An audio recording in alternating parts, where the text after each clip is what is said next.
नमस्कार. आपला परिचय? माझं नाव मयूर रुपरावजी तडस, राहणार ब्राह्मणवाडाथडी, तालुका चांदरबाड, जिल्हा अमरावती. Mobile number? 95 27 99 13 51. 13 आता तुमचा हा पोपईचा प्लॉट आहे. पोपई किती तारखेला लावलेली आहे तुम्ही अंदाजे? लावली मी अंदाजे 30 एप्रिलला. 30 एप्रिलला. याच्या अगोदर याच्यामध्ये क्रॉप जे आहे हे काय घेतलं होतं तुम्ही? याच्यामध्ये टरबूज घेतले होते. टरबूज घेऊन तुम्ही जसं आहे तसं क्षेत्र तुमचं कायम ठेवलं. त्यास तुम्ही याच्यावर समजून चला हे लागवड केली पोपईची, म्हणजे गाळ रेडीच ठेवले, बरोबर. आता त्याच्यामध्ये तुमची जमीन पूर्ण काळीची आहे. हो.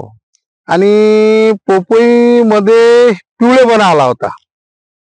पिवळेपणा आल्यामुळे सरदार ॲग्रिकेमचे जे प्रतिनिधी आहे रवींद्र भाऊ लंगळे यांनी तुम्हाला 30/7/2025 मध्ये डेमो दिलेला होता. जे झाड तुमचे पिवळे सट पडलेले होते, बरोबर, हैद्यासारखे.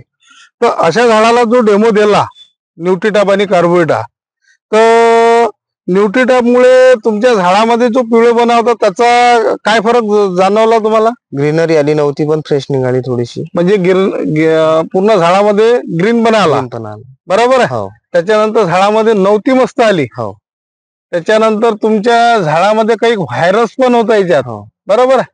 व्हायरस तर एखादा मला कव्हरिंग होणार नाही, तो जमीन मधून रोग आहे, पण तो दुसऱ्या ड्रेंचिंग मध्ये बराच काही रिझल्ट भेटेल.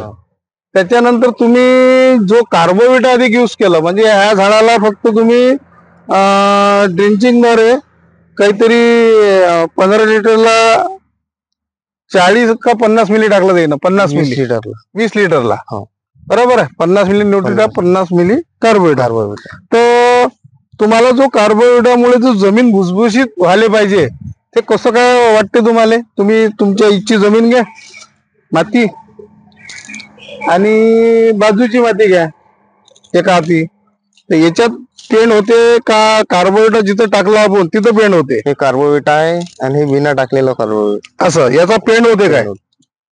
हे जमीन भुसभुशीत. आता समजून चला अशा पेंड मध्ये म्हणजे जे कडक जमीन झाली, याच्यात कोणतं तरी क्रॉप असं वाढणार काय? नाही वाढणार. जिथं जमीन भुसभुशीत आहे म्हणजे हे झालं काँक्रिटीकरण, बरोबर आहे. हे झाला पेंड, आणि याचा पेंड होऊन नाही राहिला, म्हणजे हा जमीन तुम्हाला जनरली शेतकऱ्याला अशी पाहिजे, त्यावेळेस कोणताही क्रॉप डेव्हलप होईल, बरोबर आहे. तर कार्बोविटाचा अनुभव दिला आणि आम्ही एक न्यूट्रीटॅपचा अनुभव सांगितला. तुम्हाला शेतकऱ्याला काय सांगूशी वाटते कार्बोविटा न्यूट्रीटॅप बद्दल? कार्बोविटा हे आवश्यकतेनुसार चांगला आहे, आणि याच्यामुळे जमीन पण भुसभुशीत राहते. जमिनीतला जो व्हायरस आहे, व्हायरस म्हणजे फंगस, म्हणजे फंगीसाइड, म्हणजे तो बुरशीचा प्रकार आहे, तो पण कमी होऊ शकतो. आणि झाडाची ग्रोथ पण चांगली आहे.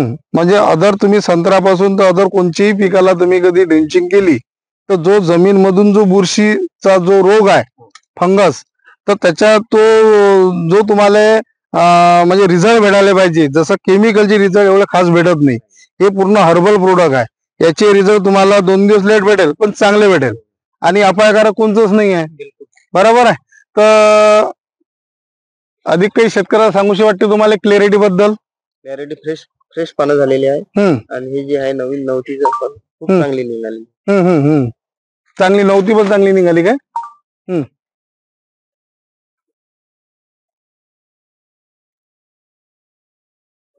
धन्यवाद दादा.